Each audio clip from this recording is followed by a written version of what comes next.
A velha Hollywood adorava fingir que toda a história era reta como uma flecha, mas as câmeras contavam uma história muito mais ousada. Estes 15 filmes escondiam amores proibidos em olhares, figurinos e diálogos que desafiavam os censores a desviar o olhar.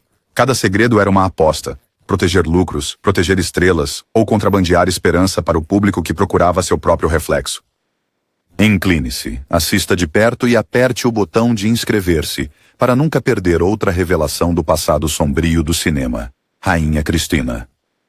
A monarca sueca de Greta Garbo galopa na tela envolta em um manto de veludo e mistério. Os espectadores pensavam que estavam assistindo a uma tragédia real sobre uma rainha que rejeita o casamento pela política. No entanto, por trás dos corredores iluminados por velas, havia um ardil ousado.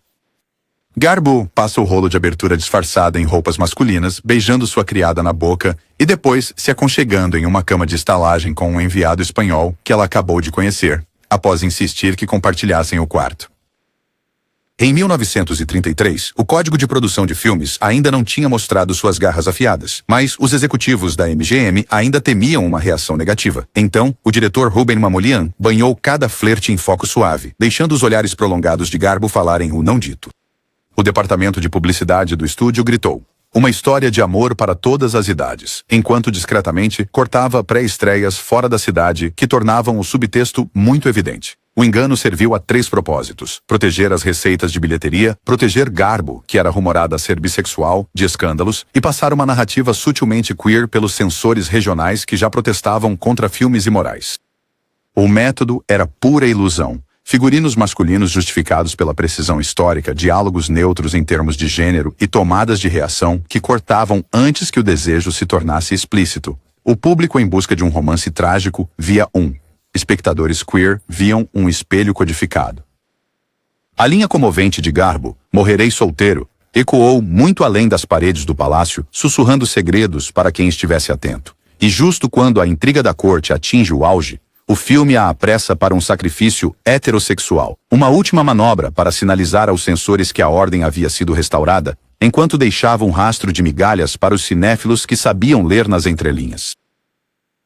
Rebecca. A obra-prima gótica de Alfred Hitchcock finge ser uma simples história de ciúmes, mas um amor proibido assombra Manderley mais intensamente do que qualquer fantasma. A senhora Danvers, a austera governanta, acaricia a lingerie de Rebecca, respira seu perfume e convida a nova senhora de Winter a vestir as roupas da mulher morta. Para o público de 1940, isso parecia obsessão. Para os conhecedores, era inconfundivelmente devoção sáfica. O produtor David O. Selznick, aterrorizado pelo código de produção, ordenou que os diálogos fossem suavizados e as cenas encurtadas. Hitchcock, travesso, respondeu com sussurros visuais, acompanhando as pontas dos dedos de Danvers ao longo da seda, enquadrando seu rosto a centímetros da heroína enquanto as cortinas ondulam como pulmões exalando desejo. Por que enganar? Simplesmente sobrevivência. Os censores de Hollywood proibiram a perversão sexual de forma categórica. Uma narrativa lésbica corria o risco de ser banida em dezenas de estados e no exterior. Selznick precisava de um sucesso de prestígio para resgatar suas finanças após E o Vento Levou. Então ele mascarou a história de amor sob um terror freudiano. O método era em 2 camadas. O roteiro removeu as dicas explícitas de Daphne du Maurier, mas a câmera as trouxe de volta através da iluminação e do enquadramento. Ironicamente, o subterfúgio aprofundou o envolvimento do público. Os espectadores sentiam que algo estava errado sem saber porquê, e a tensão do filme disparou. 75 anos depois, estudiosos ainda debatem se Danvers pretendia assassinar a heroína ou seduzi-la. Hitchcock sorri do túmulo. Missão cumprida. O Falcão Maltês. O clássico durão de John Huston desfila com machismo de trenchcoat, mas por trás da fumaça do cigarro de Bogart caminha um dos primeiros vilões abertamente gays do cinema. Dashiell Hammett escreveu Joel Cairo como efeminado e inconfundivelmente homossexual, mas o código de produção exigia que a devassidão permanecesse invisível. A solução de Huston foi a esgrima verbal. Quando Cairo apresenta seu cartão de visita, Sam Spade o cheira e sorri. Gardenia, um piscar de olhos floral que transmite tudo o que o público estava proibido de ouvir. Peter Lorre mexe sugestivamente na alça de sua bengala, fala com um tom suave e se encolhe quando Spade revira seus bolsos. Intimidade disfarçada de revista. O engano tinha uma lógica comercial. A Warner Bros. Queria a crueza de Pulp Fiction sem provocar as ligas de decência católica que poderiam arruinar as vendas de ingressos. Houston cortou qualquer menção aberta do relacionamento de Cairo com o parceiro desaparecido Thursby, depois gestos espalhados, um cinzeiro delicadamente limpo, um lenço perfumado acariciado, para restaurar o subtexto para olhos atentos. Ao fazer do personagem gay um vilão, o estúdio apaziguou os censores que insistiam que o pecado fosse punido, enquanto o público queer procurava migalhas de reconhecimento em um deserto de negação. O resultado é um filme que joga xadrez com o público. Cada movimento codificado nos convida a decifrar, mesmo quando a trama insiste que o falcão é a única coisa que vale a pena perseguir. Rope. Dois assassinos urbanos organizam um jantar com um cadáver no baú do buffet. Mas o verdadeiro segredo em Rope é o relacionamento que Hitchcock nunca permitiu que eles nomeassem. O roteirista Arthur Lawrence baseou Brandon e Philip em amantes da vida real, Leopold e Loeb, e os escreveu como um casal de longa data entediado com o privilégio. O escritório do Código de Produção respondeu com 22 páginas de objeções. Hitchcock retaliou com o que chamou de direção piscante. Brandon acendendo o cigarro de Philip com a intimidade de um marido, o nervoso Philip descansando a cabeça no ombro de Brandon quando nenhum convidado está olhando, e Rupert de Jimmy Stewart os sondando como um ex-suspeito. Por que esconder isso? A Universal queria a novidade de um thriller em um único plano, não uma guerra de censura. O método tornou-se um truque de mágica técnica. Tomadas contínuas deslizam sobre toques sugestivos tão rapidamente que os sensores não os percebem. No entanto, o público absorve a intimidade inconscientemente. Coessutes, cigarros com monogramas combinando, copo de bebida compartilhado, alisamento simultâneo dos casacos um do outro, compõem um dueto silencioso. No clímax, a condenação de Rupert permanece não dita, mas cada espectador pode completar a frase. Hitchcock provou que podia encenar um striptease psicológico, onde as roupas permanecem e ainda assim deixar o público se sentindo exposto. Ben-Hur, épicos de espada e sandália raramente gritam gay, mas o roteirista Gore Vidal apostou com o diretor William Wyler que poderia plantar uma história de amor à vista de todos. Vidal reescreveu a cena de reencontro entre o príncipe judeu Judá Ben-Hur e o tribuno romano Messala como um abraço de ex-amantes, fazendo do herói de Charlton Heston a metade desavisada de uma separação. Wyler aprovou a nuance, mas proibiu Vidal de contar a Heston, temendo que a política conservadora da estrela implodisse o set. Assim, o estratagema, Messala de Stephen Boyd, olha para Judah com um olhar úmido de saudade, brinda a amizade e oferece um presente nupcial de rédeas. Heston sorri como um noivo desavisado enquanto Boyd arde, sabendo que sua história está condenada pela ambição romana. O propósito da decepção era duplo: infundir emoção nova em uma saga bíblica bem conhecida e desafiar o código sem uma revolta aberta. O método de Vidal era o diálogo subtextual, cada éramos como irmãos, carregado de duplo sentido, apoiado por uma cinematografia luxuosa que se detém em braços entrelaçados e banhos compartilhados. O editor Ralph Winters deixou cada olhar afetuoso intacto, mas cortou antes que os sensores pudessem congelar a prova. O público, impressionado pelas corridas de bigas e pela grandeza em Technicolor, sentiu uma química inegável, mas não tinha o vocabulário para acusar. Os recordes de bilheteria caíram, a academia o cobriu de Oscars e Vidal mais tarde se gabou. Eu contrabandeei a homossexualidade para o blockbuster mais cristão de Hollywood e ninguém queimou os negativos. O segredo galopa sob a areia, esperando que os espectadores modernos detectem as pistas. Spartacus. Contos épicos de gladiadores raramente pausam para filosofias de banho, mas Spartacus, de Stanley Kubrick, contrabandeou uma lição audaciosa sobre ostras e caracóis direto sob o nariz dos vigilantes. Na infame banheira de mármore, o general romano Crasso questiona preguiçosamente o escravo Antoninus sobre provar ambas as iguarias, um código inconfundível para apetite bissexual. O roteirista Dalton Trumbo escreveu o diálogo para testar o recém-vacilante código de produção.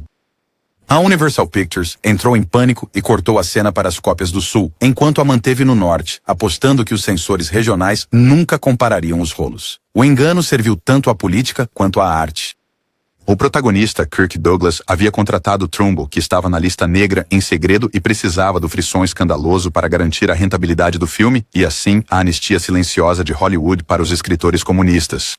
O método era uma ligeira retórica, duplo sentido disfarçado em conversa gourmet, tomadas prolongadas das mãos de Laurence Olivier, deslizando pelos ombros de Antoninus, e uma lição de flauta que parecia suspeitosamente como preliminares. Quando surgiram objeções, Os publicitários enquadraram como puramente filosófico, enquanto Kubrick evitou entrevistas e deixou o público debater o menu.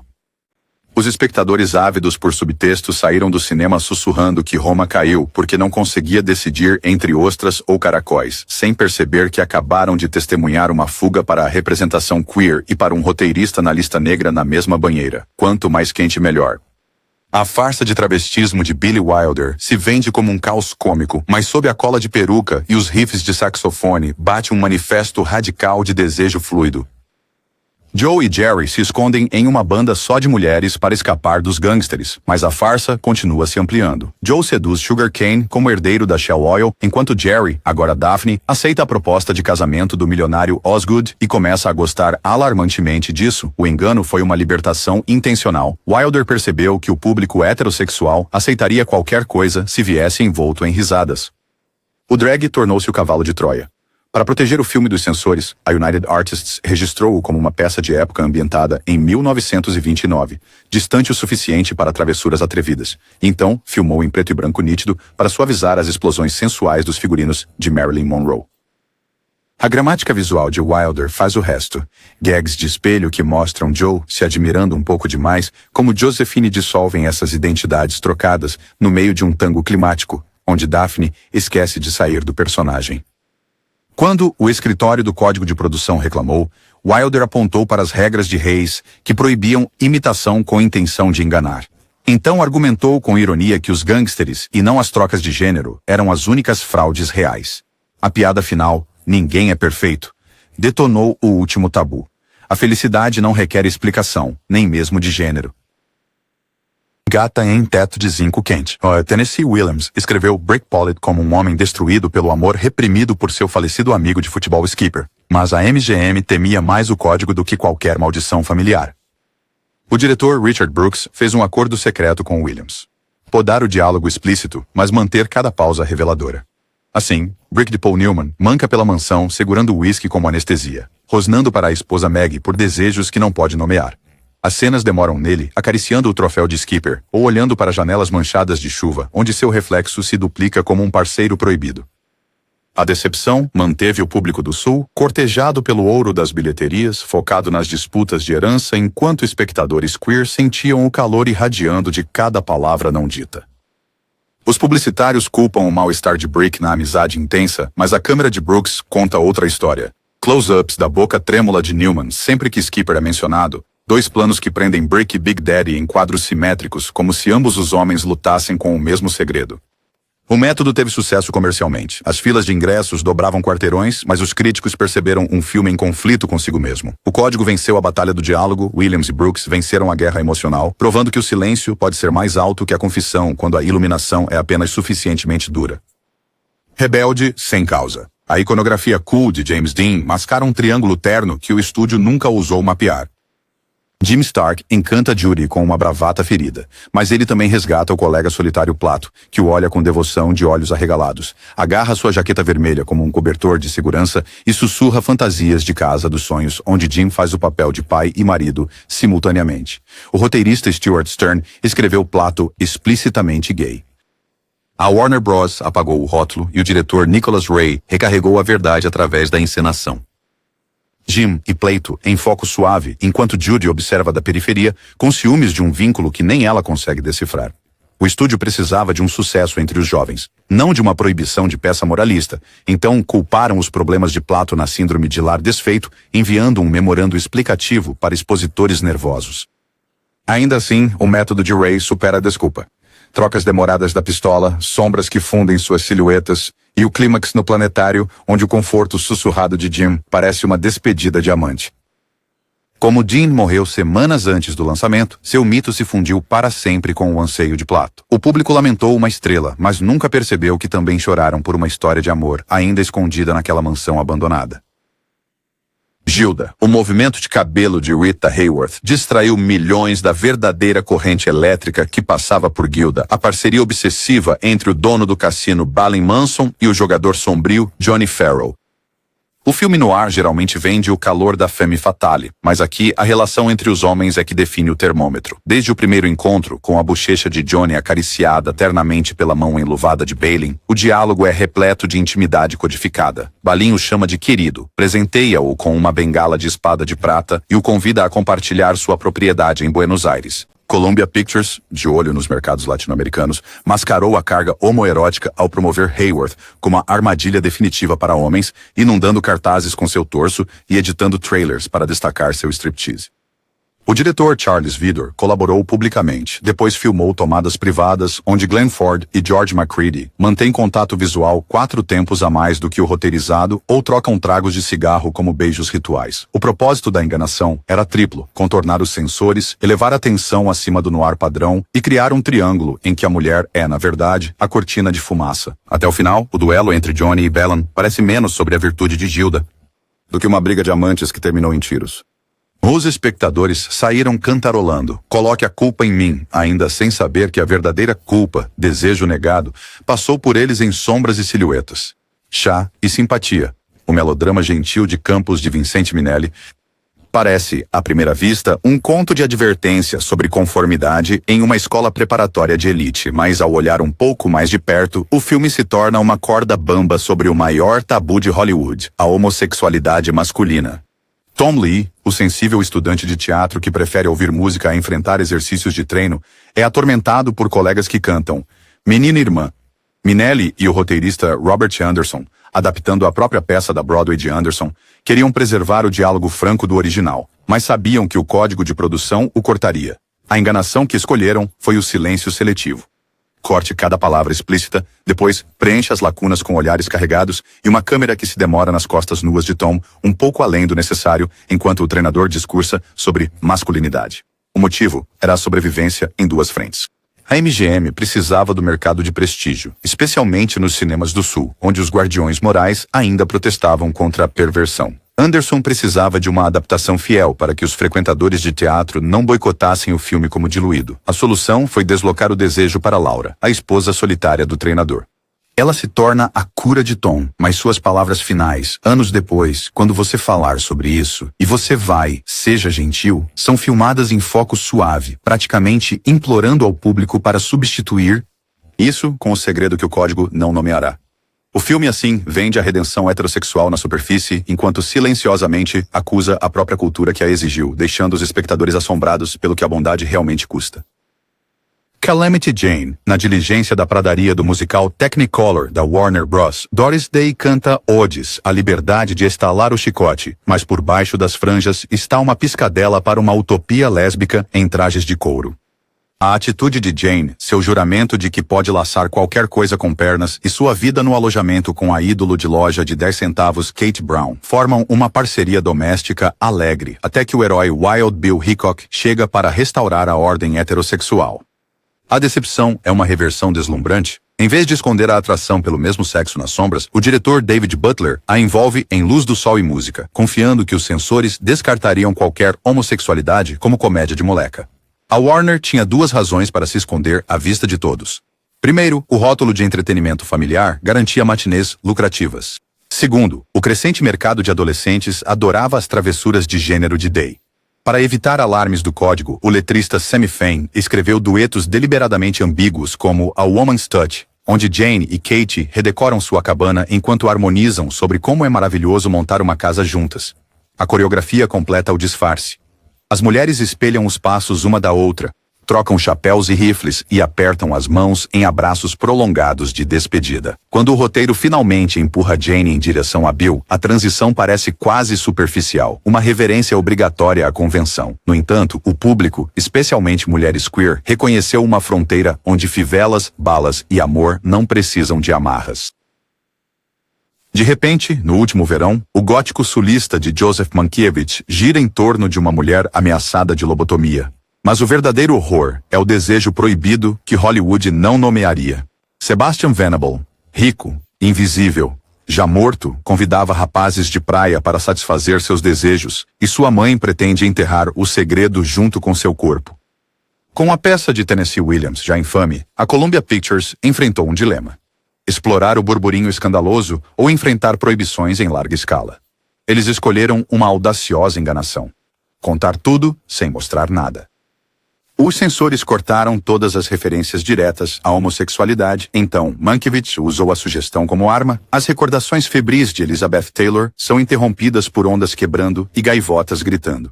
Uma multidão na praia é filmada em close-ups sem expressão, seus troncos brilhantes mas desfigurados por cortes rápidos que borram o desejo individual em ameaça animal. O motivo, ironicamente, era misericórdia. Os advogados do estúdio temiam que diálogos explícitos forçassem cadeias inteiras do Sul a retirar Prince, mas ansiavam pela controvérsia que vem de ingressos. Assim, o filme transmite a homossexualidade de Sebastian através de ecos, a devoção de sua mãe descrita como um amor demasiado completo, seus poemas exóticos sobre a carne que devora guardados em uma caixa de prata. O público saiu palpitante, preenchendo metade das lacunas com seus próprios palpites mais sombrios, enquanto os censores, incapazes de provar uma acusação, apertavam tesouras vazias. Advise and Consent. O thriller de Otto Preminger sobre o Capitólio parece se concentrar na confirmação de um secretário de Estado belicista, mas um subenredo engenhoso transforma as câmaras do Senado em armários. O senador Brigham Anderson, herói de guerra e homem de família, é chantageado por causa de um caso durante a guerra com outro soldado. Preminger, já notório por desafiar o código, ultrapassou os limites novamente ao encenar o primeiro bar gay de Washington na tela, iluminado em neon noir, cheio de homens de terno dançando lentamente rosto a rosto, cortando a cena poucos segundos antes do cronômetro do censor condenar a cena. O objetivo do engano era cívico, até patriótico.